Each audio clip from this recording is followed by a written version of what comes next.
Good evening, girls. So today I will talk on this topic, okay, the tools and techniques in gene cloning. It's from your paper 8. It is a very simple technique and it is a very important technique in molecular biology, okay, gene cloning. So let us talk about this gene cloning. Now, first let us understand what do we mean by cloning, okay? By cloning, we mean that the duplicating, okay? It is actually duplicating, and not only that, but also producing a same copy of something, okay? It is duplicating of something, and not only duplicating, but producing the same copy of something. That is referred to as cloning. Now suppose if you have if suppose this pen, I have this pen and the copy of this pen has been produced in many numbers, okay, the exact copy. Or you can think of your phone, of your mobile phone, where the same exact duplicate copy, that means which have the same copy, everything, the features, the external and the internal features, everything's are the same. So those mobile phones are being produced, are being in many large numbers. So those are nothing but they are the cloning. Okay, so cloning meaning the duplicating of something, that is the production of exact same copy, okay, multiple times. Now creating multiple same copies of a gene here, because we are talking about a gene meaning the DNA, right? So the creating multiple same copies of a gene again and again using bacteria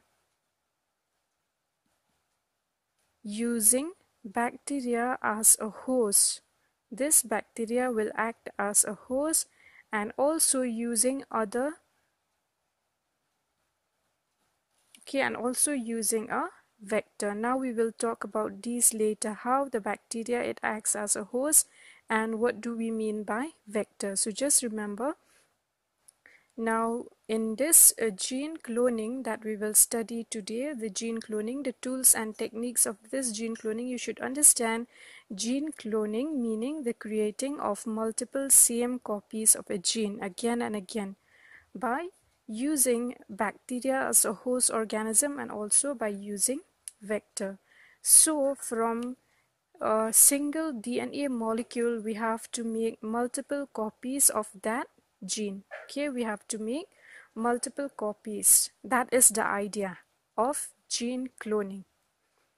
Now for this cloning to happen properly, what we require, okay, what we require now, the first thing that we require is at least a gene, okay, or a DNA to be cloned. Now meaning for producing the exact multiple copy of a gene or a DNA, then that means we require that particular. For gene cloning, for the process of this gene cloning, the first thing that we require is the gene to be cloned, to be multiplied, okay, to be duplicating, to produce the duplicate copy of the DNA or the gene. That is the first thing we require in gene cloning. Now let us just take an example, okay, an example. Suppose this gene to be cloned, we can take example. Suppose we want the gene which produce insulin, okay. This insulin is present, the gene which produce insulin is present in a human genome. So this is a human gene. Just for you to understand this cloning process, this gene cloning, so let us just take a look at this example, okay. We will take a look at the example of, suppose we want to clone the gene which produce insulin in human body. Now we want to multiply, or we want to amplify, to make multiple copies. We want to amplify the amount of this gene, okay, so that we can produce more amount of insulin in this case. Or maybe this is just an example. Suppose any gene can be amplified so that we can produce more and more proteins, okay, or whatever we want, whatever we require. Now in this case we want insulin, so we will take the gene which produce insulin and we will clone this gene, okay. So in this case, we require to produce a lot of insulin for commercial purposes, for our requirements, because we know that insulin is a hormone which is required for diabetic patients, right? We know that this insulin is required for diabetes disease. So suppose we want to produce more of insulin for commercial purposes. So we have to take the gene from a human body, from a human genome. We have to take that particular gene and amplify it and duplicate it inside a bacterial cell. I hope that is clear. That is the first thing. Now the second thing here is that we require is the process, okay, the whole system of amplifying a gene again and again so that they can be produced into proteins. Right now, how do we do that?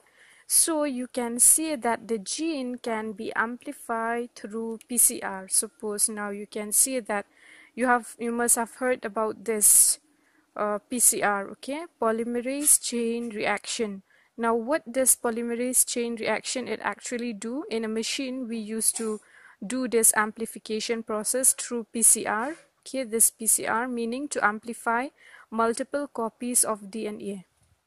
Now you must be thinking, when PCR is there, right, why do we need to amplify the gene by using a bacterial cell? Why not using this PCR only to amplify that DNA when we can do that through PCR? Because remember girls here, because PCR is the artificial process, okay, where you can amplify only a segment of DNA. Suppose you have this DNA segment, you keep it in a test tube with all other PCR mixtures, okay, all other requirements. Here you add everything with your DNA and you keep it in this PCR machine. Then that whole PCR process, it will produce multiple copies of these DNA you will get inside a test tube, right?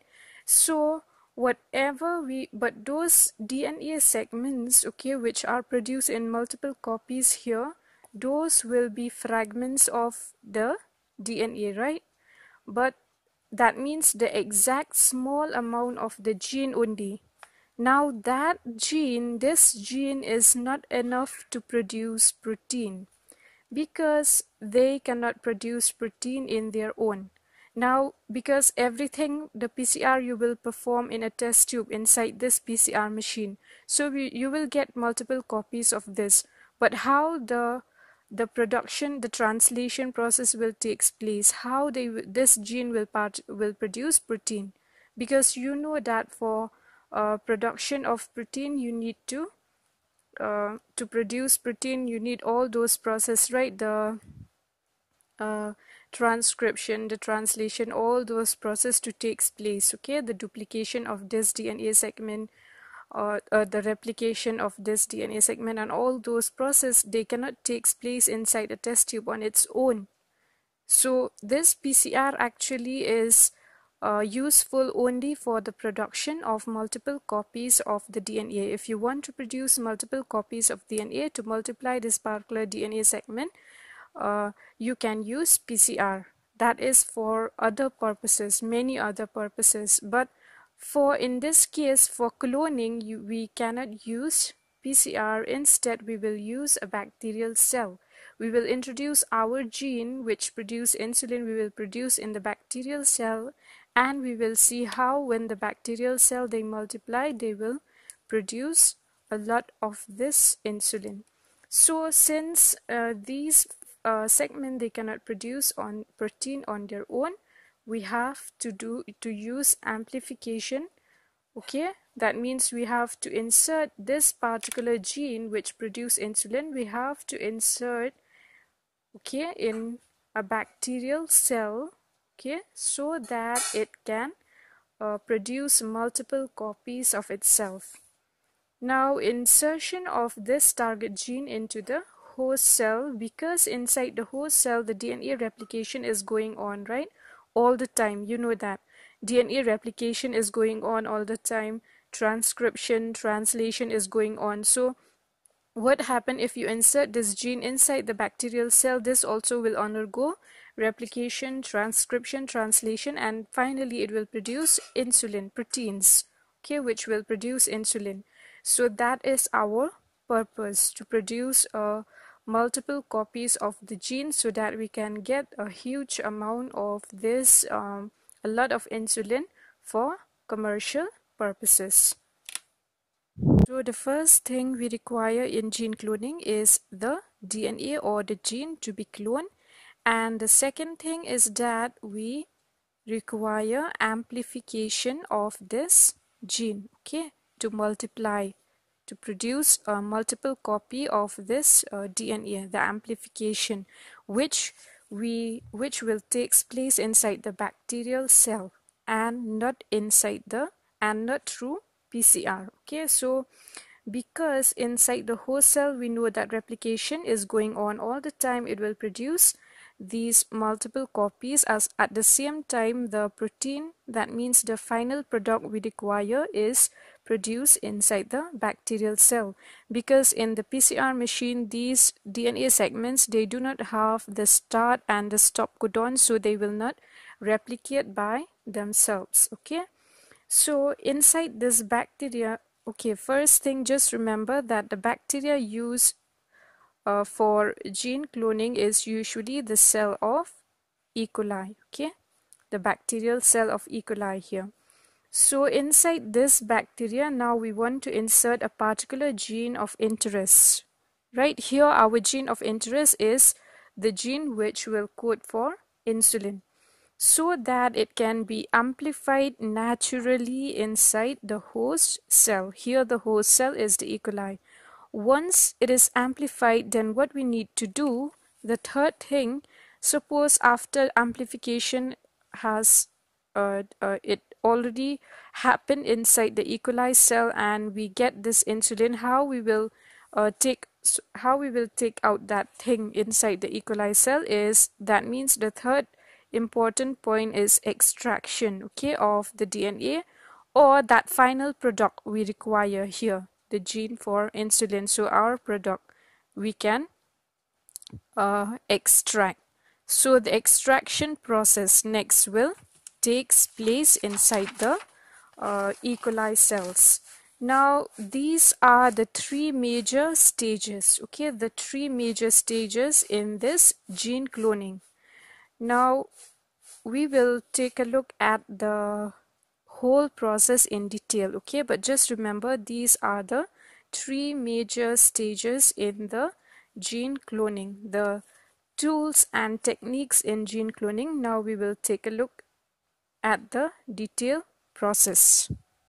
Okay, so here it is easy to obtain the gene of interest. Okay, suppose this is a human genome, the gene from the human, and suppose inside here in this human genome there is a particular segment of a gene. Okay, here suppose this is the segment of the gene which will code for the insulin. So this is the insulin gene. Now this is just an example. This is done for all other segments of the DNA, whatever we require, okay, to produce. So here, that is why I'm just giving example if we want to produce the insulin for commercial purposes. So how they will clone this particular gene. Now suppose this is a human genome and we know the presence of this insulin gene here in this genome, human genome. So what they will actually do, they will take out this insulin gene, okay, So they will take out this insulin gene. Now this insulin gene, after it has been taken out, okay, they will insert this in the E. coli cell, right? Okay, they will insert this in the E. coli cell. Now, how do we take out this gene from this huge genome, okay, from this huge segment? That means we have to cut this gene, okay, of interest out. So that is the first step. Remember, the first step in gene cloning is to identify your gene of interest, for example here the insulin gene, and then we have to cut this gene of interest. This is the first step. That means we need to cut this desired gene out. Okay, next, what comes next, I had already mentioned, is the second stage is amplification. Means to double this gene, okay, to make a multiple copies of the gene. Amplification, that means we need to insert this, but for amplification I had mentioned that for this to multiply, okay, to produce multiple copy of this, we need to insert it inside the host DNA, that is the E. coli cell. So if we simply cut this DNA and insert it into the bacterial cell, okay, this part, it will be functionless. Suppose this you already insert inside the bacterial cell here, then it will be functionless. Okay, so it will be functionless because this gene, it will only function if it has the origin of replication.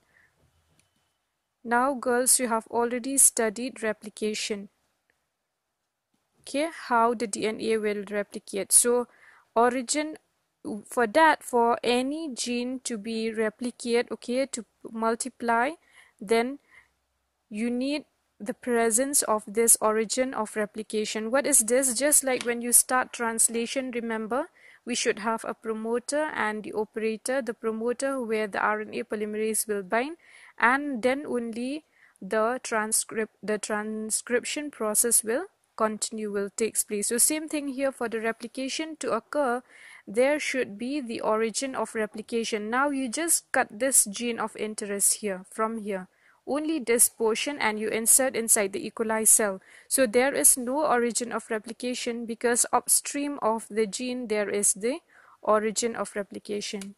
So in that case, if you cut only this segment and insert inside the cell, it will be functionless because it does not have any origin of replication. Now what do we want? We want this DNA to be cloned, right? To be replicated, to be multiplied.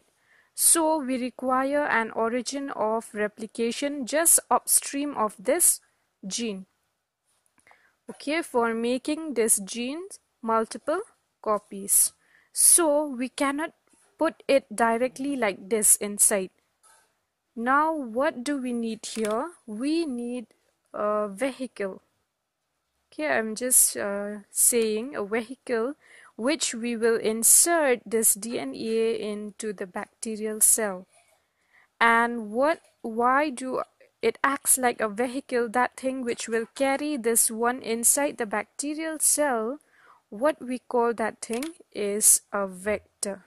Okay, we will study about this in detail later on. So that means you need a vector which acts as a vehicle which we will insert our target gene into the host cell during cloning. This is known as a vector. Now how? What is the whole process? Okay, what is the whole process? How you will take this using a vector? How you will take it inside the E. coli?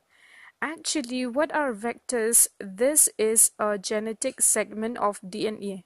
Okay, these are also genetic segments, and most of the time the vector which is used in cloning purposes is plasmids. Okay, what are plasmids? Plasmids are nothing but they are a portion of DNA. Okay, they are circular DNA molecule, and these circular DNA molecule, okay, the plasmids, they have this origin of replication in them, and that is why they has the capability of self-replicating. That means these plasmids, they has the capability of self-replicating. Okay, so what is our purpose? Now, once this gene of interest using plasmid, it is being inserted into the host cell, it will replicate. Why? Because now it has the origin of replication. We know that these vectors, these plasmids, they has origin of replication. So now the whole copy will be replicated inside the host cell. So here I hope girls you understand that the vectors, they usually the plasmids which are used to carry the gene of interest, okay, inside the E. coli cell. We use these vector because these plasmids, they are capable of self-replicating. Why? Because they has this origin of replication. Now these when these plasmids along with the gene, they reach inside the E. coli cell, they will replicate. Okay, once it is replicated, then we will get multiple copies of the gene and we will finally get our product. So after getting our product, suppose this inside the E. coli cell, now you have the, suppose this is the plasmid. Okay, one more thing I forgot to mention, how you will first thing you have to do is you have to insert this gene in this plasmid. So that we will study in detail. We have to cut some segments of this vector, okay, remove and then insert with your gene of interest. Now if you remove this portion here, okay, the plasmid, after removing and inserting with the gene of interest here, suppose you have cut this segment of the vector and you have inserted with your gene of interest, okay, the insulin gene, suppose this one. Now then this you will insert inside the E. coli cells. Okay, so when this multiply, it will also multiply this whole gene of interest. So the after the translation process, we will get the proteins, okay, the translation will takes place, or the synthesis of insulin protein we will get, and what we have to do in the last part, we have to extract. Okay, so extraction process is done in gene cloning process. Then finally you will extract your product of interest, that is the insulin protein. How? By cracking open the E. coli cell, and finally we get the product. So that is the final stage, is to get the product. That is a sense, okay, is the idea of gene cloning. That is the idea for gene cloning. Now for this idea, remember the important stages from molecular perspective. It comes here at this point. Okay, it comes here at this point. Now this is the first point of molecular perspective, this one. Okay, that is how to cut this DNA. I did not mention that one to you. At first I had just mentioned that we have to cut this, take out this one, and then insert in the E. coli cell. Now you have to know how, the first point here, how to cut this insulin gene from this genome. Okay, from this huge genome, how to cut this insulin gene, this target DNA or the gene of our interest. This is the thing that we have not talked about. And also the second thing is that how to insert this inside the E. coli cell using a vector. How? Now it's not that you will just take this vector and just put it inside the E. coli cell. There is a process for that also. And also, what is the vector in the first place? Okay, So we need to know all those things also. We want to know how to put this gene inside the vector and how to put this vector inside the E. coli cell. And after putting the gene, the third thing is that, okay, the first thing is how to cut this. The second thing is how to use this vector to transfer the gene into the E. coli cell. And the third thing is that after putting this gene inside the vector, okay, inside the vector here, and allow the bacterial cell to take up this DNA inside, how can you be so sure that the bacterial cell, they have taken up these DNA properly or not? Now, because there will not be only one vector, of course, many vector molecules which carry our gene of interest, okay. Now all these vectors, suppose you want to insert inside the bacterial, the E. coli bacterial cells. Now how you will be sure that these vectors, the gene of our interest, are being taken up by the bacterial cell? Okay, that is called screening. There is another process term as screening. So you have to screen the E. coli cells to see which are the cells which have taken up the gene of interest and which are the cells which do not take up the gene of interest, or the cell which does not take the DNA molecule inside. So these are the three major problems with a molecular cloning: how to prepare a DNA to be cloned, how to insert the DNA inside the vector, and to make it ready to be delivered inside the host cell. Okay, that is the screen. And how we will know that the host cell took up the DNA or not?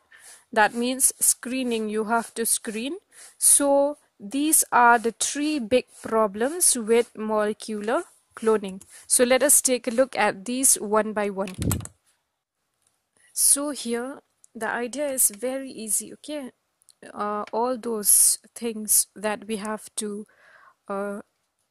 study, that means how this gene is to be cut from this whole genome, then how this vector will carry this gene inside, okay, and how can you know how to screen, okay, to know whether these E. coli cells, they have taken up the gene of interest or not inside their bodies. Now this idea is very simple. That is, suppose let's say the target DNA is very big. Okay, we have a target and the DNA target is very big. Suppose this one. Okay, suppose this is your target DNA. And suppose the target gene here, okay, the gene to be which is of your interest here, suppose this portion, okay, suppose this portion of this DNA, it codes for an insulin protein. Now this will be your target gene here.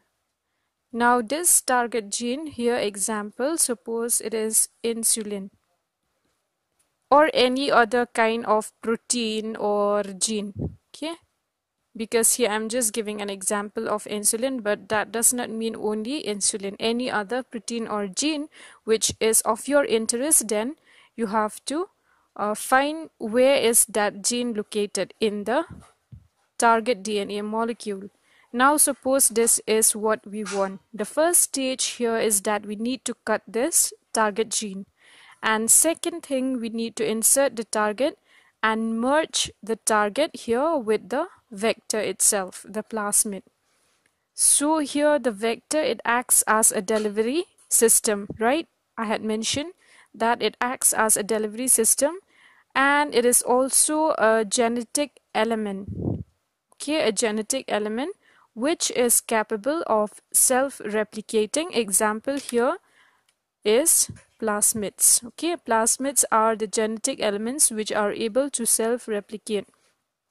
They are the circular DNA molecule capable of self-replicating, and these plasmid which are capable of self-replicating. Also, they are frequently found in bacterial cells. Okay, the plasmids, they are mostly found in bacterial cells. So you see, girls, that the microbes, okay, they play a very important role in our life. Okay, you have seen the role of microbes in the soil, in the uh, in for how they maintain the plant health, okay, in decomposition of the organic matters, everything, everywhere you see how these bacterial cells, okay, even in the molecular biology, the cell, the bacteria, they play a very crucial role, okay, even in molecular biology. So you can see even plasmids, they can be obtained from bacterial cells. Now, so the idea here is to take this target into, okay, we will take the target segment and put it in the vector. How? So the easy way to do this is that we use an enzyme now. We use an enzyme, okay. This enzyme, it will cleave the DNA at specific point. It will cleave this DNA at specific point only. And we call these enzymes as restriction enzymes. Restriction enzymes or restriction endonucleases. Okay, so remember, we call it restriction endonucleases or restriction enzymes, known as RE. So these endonuclease, because we have other enzymes also referred to as restriction exonuclease, so we won't talk about those enzymes here. Endonuclease means those enzymes that can cleave the nucleotides in the middle, okay, from the middle. Those type of enzyme, they are referred to as endonuclease. Endo, why? Because they can cleave the DNA from anywhere in the middle. Alright, so here usually these restriction endonuclease, they have specific recognition pattern where exactly they will cleave, and those patterns are mostly the palindromic sequences. This term you have heard so many times when I had explained other topics, okay, the palindromic sequences. Okay, for example here, okay, what are palindromic sequences? Now you should remember, because I had explained this many times. So these restriction enzymes, they will identify the palindromic sequences which are present in the DNA, then they will cut it.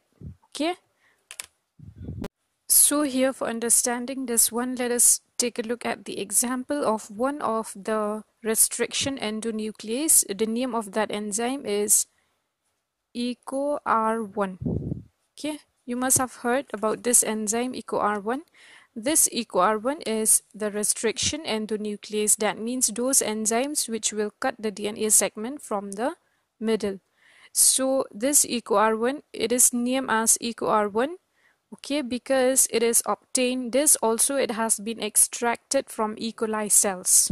Okay, you can see how these E. coli cells, they have been exploited in the study of molecular biology. You can see that these bacteria are very important. Okay, so you can see here that for studying this gene cloning also, these bacterial cells are being used, and even these bacterial cells, they even produce these restriction endonuclease. So the EcoRI is a restriction, EcoR1 is the restriction endonuclease which detects, okay, it detects and it responds, okay, when it responds mostly to the this sequence GGATTC sequence. Okay, so this EcoR1, whenever it finds this sequence, sorry, it is GAATTC, okay, GAATC, this is the palindromic sequence. It is the palindromic sequences, and you can see here if it starts like this, then this will be G, A, T, T, C. So why it is known as palindromic sequence? Just read it from this side and from this side, okay, from right to left and from left to right. It reads the same, right? Because we know that the C, it pairs with G, T with A, T with A, like this. So you can see that when you read from this side and this side, it gives the same sequence. So these such sequence are known as palindromic sequence. Okay, because when you read it from front and back, its sequence, it will be the same. So EcoR1 actually they will detect and respond to these type of sequence present in the DNA segment and will cut at these particular segment. But how they will cut? Okay, these restriction enzyme, they can detect a specific palindromic sequence and they will cleave at a specific point. There are many other restriction endonuclease besides EcoR1. Those also they will respond to the palindromic sequence but to a different one. Now we are talking about this EcoR1. Okay, suppose you take this restriction enzyme. So this restriction enzyme, it will identify this kind of palindromic sequence and they will cleave at a specific point. After recognizing this palindromic sequences, okay, they will cleave right after this GA. Okay, right after this they will cut like this. So that means from here also they will cut like this. Alright. From this part also they will cut after G, after guanine and adenine, and from this side also they will cut after guanine and adenine. So you will get they will cut like this. Okay, here. So somewhat they will not cut straight, okay, like this straight, not like this, because they will identify the palindromic sequence which are present here and they will cleave like this. So now the restriction enzymes will be added here in the target DNA.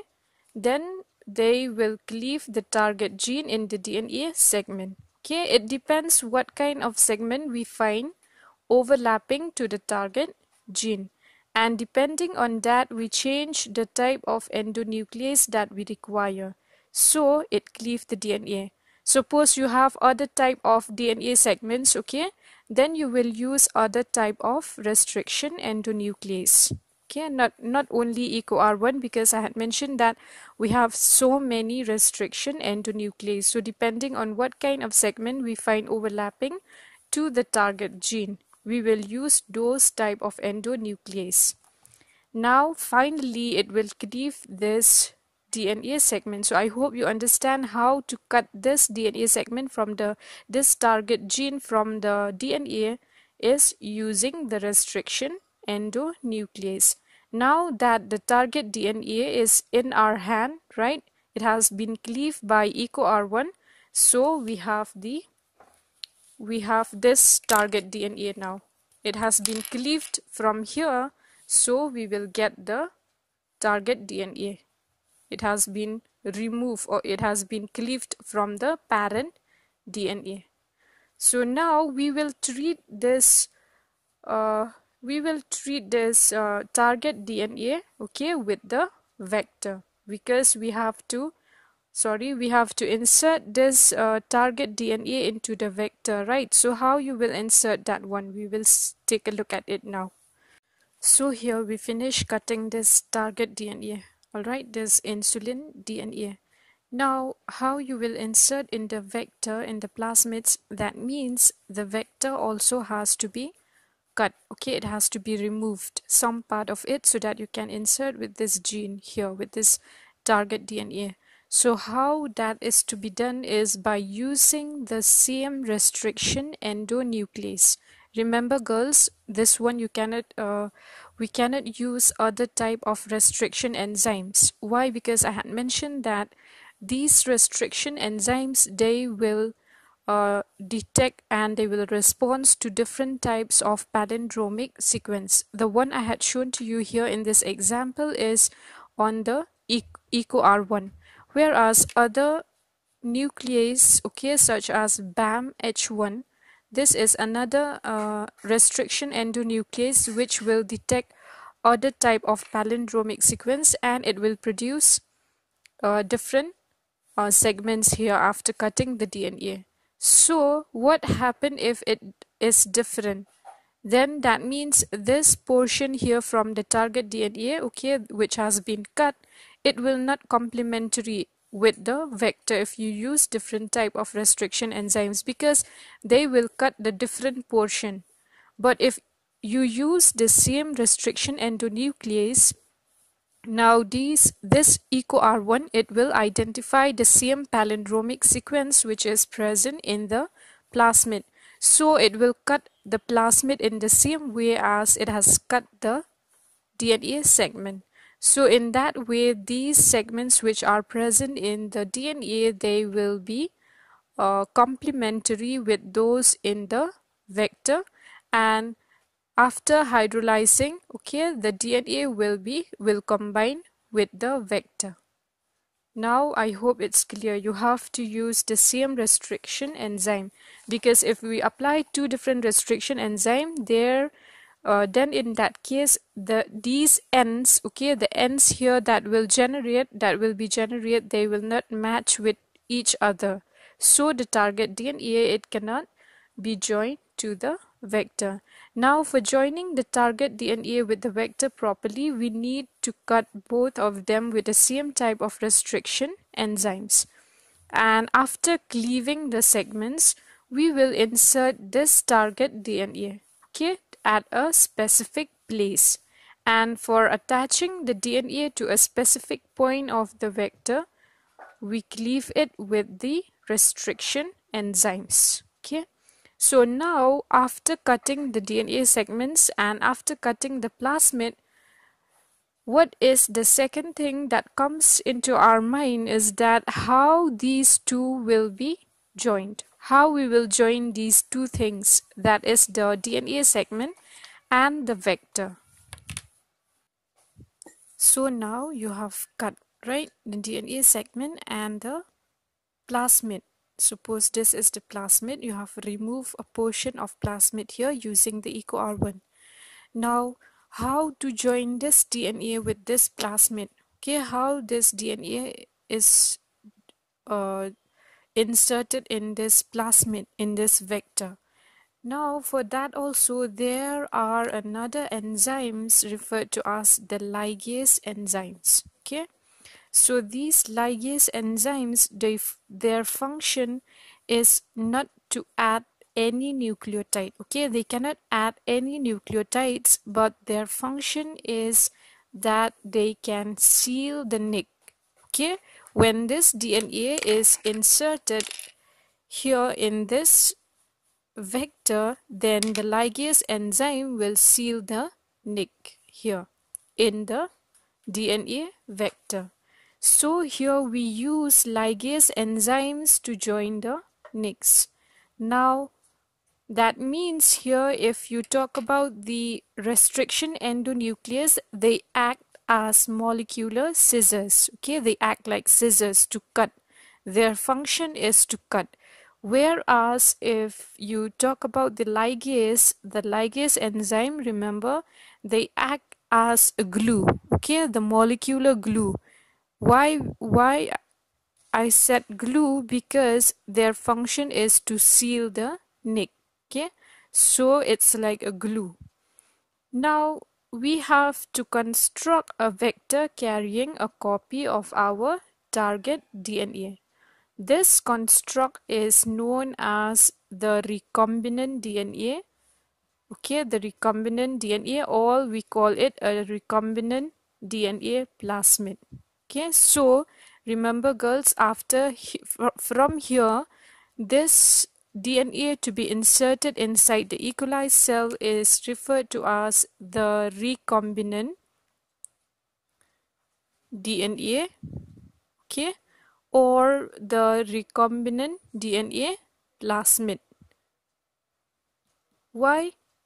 And this whole process, okay, after cutting and inserting this in the vector, okay, the whole process itself, this whole technology is referred to as the recombinant DNA technology. Okay, recombinant technology, DNA technology. Why? Because here we prepare the DNA with recombination, right? With recombination. Why? Because we recombine here, we recombine what? We recombine vector as well as our target DNA segment. So this process of recombination, okay, is referred to as, this whole technology is referred to as the recombinant DNA technology, and the DNA itself is referred to as the recombinant DNA. Okay, because we recombine the vector as well as the target DNA segment. Now once we prepare this recombinant DNA, then we will insert this recombinant DNA inside the E. coli cell, and that also you should ask how that will happen, because here we take the E. coli cells as the host cells. Okay, we will use E. coli. Now we want E. coli to take the plasmid inside. Now there are many ways, okay, there are many ways to deliver this plasmid inside the E. coli cell. And if we use a vector like plasmid, okay, like plasmid, because there are also other vectors that also is there in your syllabus. I will explain in a different video about vectors, okay, for gene delivery. But here in this case we talk about plasmids. Okay, so we use a vector like plasmid, we need to use a process. If we use such vectors which are plasmids, then we need to use a process, okay, called bacterial transformation. Bacterial transformation. Okay, this is if you use plasmids. If we use other vectors, then other process can take place. Okay, there are other ways to deliver the plasmid inside the E. coli, but in this case, since we use plasmids, we have to use this bacterial transformation for transferring the vector, that is the recombinant DNA inside the host cell. So girls, here in bacterial transformation, what happened? Okay, it means that suppose here in a plate, okay, in a culture, maybe in a plate, in a culture medium, or anywhere where there are E. coli cells, okay, the E. coli cells are present. Now here we will add calcium chloride. Okay, we will add calcium chloride, and once we add a chemical calcium chloride, then the E. coli cells, they are very crazy to take out all these vectors inside. Suppose here the vectors are present, okay, even the vector cells, okay, these vector cells, now they carry the inserted gene in them, okay, the target gene, the gene of interest. So suppose these are the vector cells. Now once we add calcium chloride, okay, in the process of bacterial transformation, these E. coli cells, they will take up these vectors inside their bodies, okay, because this is a natural process of transformation, okay, because the calcium chloride, okay, what does calcium chloride do?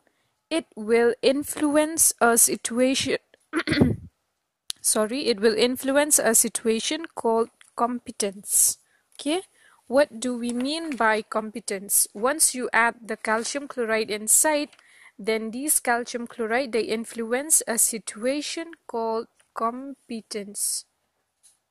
Now, what do we mean by competence? Competence is the ability of the E. coli cell to alter its genetic material, okay, to alter its genetics by taking up the extracellular DNA from its environment.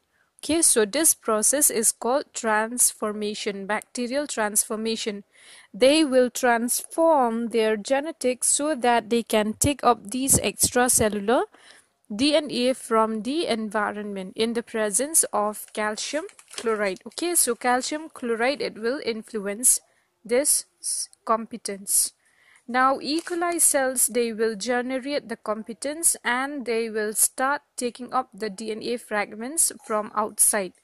So that is a natural ways of how bacterial cells like E. coli, they can transfer the genetic segments from each other, okay, from each other or between each other. That is why we exploit that system, okay, of competence, or we simply influence the system by applying calcium chloride. And in this case, the E. coli cells, they will take the DNA. Now, the thing is that we put many vectors, okay?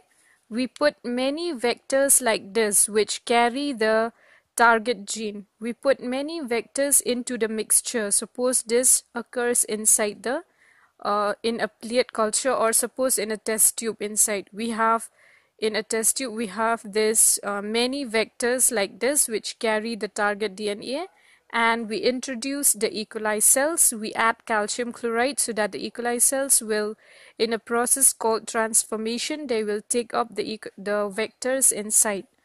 So here we call it, this mixture here, remember, we call it a ligation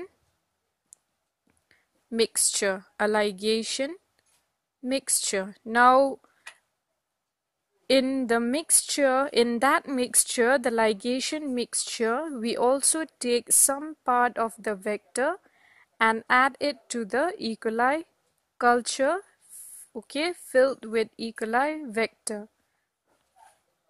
Now here there are many vectors, okay, the E. coli cells also are present and the vectors also are present. Now the thing is that not all these E. coli cells, they can take up the vectors at that particular time. Okay, when as soon as you add the E. coli cells inside this mixture, not of all these E. coli cells are able to take up these vectors inside. That is not possible. Okay. So now few cells, they have take up this DNA inside, okay, inside them, but some bacterial cells, they do not take up these. So after this whole thing is done, we need to make sure, okay, which cells they actually took the recombinant DNA and which cells do not take the recombinant DNA molecule. That is very important. We need to know whether our host cells, they contain our target DNA or not. Okay, so after the uptake here inside the mixture, after the uptake of the recombinant DNA, we allow some time for the cells, okay, for the E. coli cells to take the DNA inside. But since we cannot see all these things, right, with our naked eyes, okay, what is going on inside here in a test tube, so we need to take the cell out and plate them in the agar plate. So suppose we have the agar plate with the nutrients, okay, required for the growth of these E. coli cells. Okay, so we will take this agar plate, and what we will do in agar plates, okay, with antibiotic resistance, okay, we will take this agar plate with antibiotic resistance. Now using the antibiotic resistance as a marker, okay, it will select which cell took the DNA and which cell did not take. Okay, that whole process, okay, is referred to as screening. I had mentioned before also, the screening process is that you have to screen whether the cells, they take up the recombinant DNA or not. So why do we call okay, the screening of gene libraries. Now, why we call library? Because multiple cells and vectors are taking the things. Okay, so we make sure to take those cells only which have our target gene or the DNA.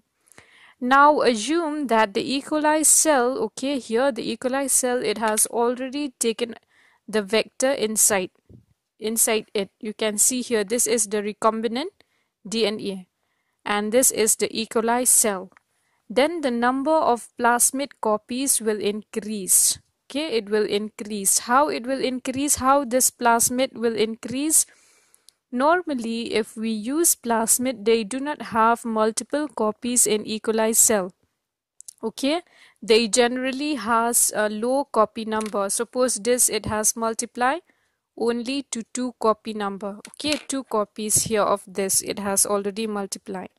So generally the plasmid, they will not have many copies in E. coli cell. So the idea is that the bacterial cell, now it will divide, right? The bacterial also, it will divide itself from 1 cell to 2 and from 2 to 4, from 4 to 8. So while dividing, these also, these will be divided into 2 daughter nuclei. Okay, it will keep on multiplying like binary fission, and this target DNA also, it start multiplying with it. So each time the E. coli cell multiplies, it replicates the exact copy of itself. Okay, so its plasmids or its daughter cell. So now here this also will contain a plasmid, and from 2 it will multiply to 4, 8, 16, like that. It will go on like that, multiplying to so many cells, then we will get so many plasmids. That's how the whole thing it works, and soon we are going to have a lot number of the number of this recombinant DNA in the mixture. Suppose all these things, it happens inside the mixture, and when it get that huge number of recombinant DNA in the mixture, then we can take those DNA out and we can produce proteins with it, and we can extract our product from there. Okay, so the insertion thing on the process of uptake of DNA by bacteria, the process of uptake of this DNA by the bacteria is called transformation. Remember, it's called transformation. But there are other processes depending on the type of vectors we choose. For example, you choose other type of vectors, not plasmids. Suppose you choose a virus. Okay, you choose a virus which is a bacteriophage. So if you choose a bacteriophage, that is a virus, okay, as a vector, example of a bacteriophage, example, you will study this later on, lambda phage. So if you take a lambda phage as a vector, then in that case we don't need to apply this process of transformation. We don't need to apply calcium chloride, because this phage, this bacteriophage, it can infect the bacteria. So in that case, the recombinant DNA, it will get inserted inside the E. coli cells. Now there are multiple techniques depending on the type of vectors we use. After it transform, it will replicate, and finally we will get our product. Okay, so this is the basics of cloning, of gene cloning. So let's just take a look into the whole process of cloning here fast just to revise. We have the target gene of interest, right? Suppose this is a human DNA, you can see it contains the gene of interest. Okay, suppose it is an insulin gene. Now you have to cut this with the restriction endonuclease, as well as we have a bacterial plasmid which acts as a vector. This is just the structure of plasmid, which I will explain later on when we study about this whole vector. It contains an ampicillin resistance gene and also a LAC-Z gene, okay, for lactose breakdown. Now here this is the restriction site, that is the site where the restriction enzyme will cut. Okay, they will bind and cut here, and also this target DNA also it has been cut. Now you can see that this human DNA, that is the target gene, it should be inserted into the vector, into this plasmid. Now what we will do, we will cut both the DNA as well as the plasmid with the restriction, with the CM restriction enzymes. Okay, so mix the DNAs, they join by base pairing, right, because they are complementary. Remember those palindromic sequences. So this target DNA, you can see it has joined to the site of this plasmid, and then this, the DNA ligase, remember the ligase, it should be added so that it will it will seal the nick. Okay, add DNA ligase to bond covalently. So the human DNA fragment containing the gene of interest, it has been attached to this plasmid. So this whole thing here is referred to as the recombinant DNA or the recombinant plasmid, and this technology is referred to as the recombinant DNA technology. Okay, so this recombinant DNA, now it will be added, it will be inserted into the bacterial cell by the process termed as transformation. How? By adding calcium chloride, then the cells, they will take up the DNA from outside to inside. They will take up this recombinant DNA to inside their body through the process of transformation. Now what happened next, you can see in this whole process what happened next. You have to screen whether the cells, they have taken up the recombinant DNA or not. So to identify that, we plate the cells onto a medium, okay, which has the ampicillin. Now those cells, those clone of cells containing the recombinant plasmid, okay, they will grow. Okay, they will grow in the presence of ampicillin and they will show white color. Whereas those cells which does not has this recombinant DNA inside, they will not grow in the medium. So after identifying the clone genes, okay, carrying the gene of interest, this is the final step. We will extract the gene. Okay, the bacterial clone carrying many copies of human gene of interest will be extracted and will be used for the purpose of synthesizing the required product. Okay, as in the case in our example is the insulin protein. So that is the whole process of gene cloning.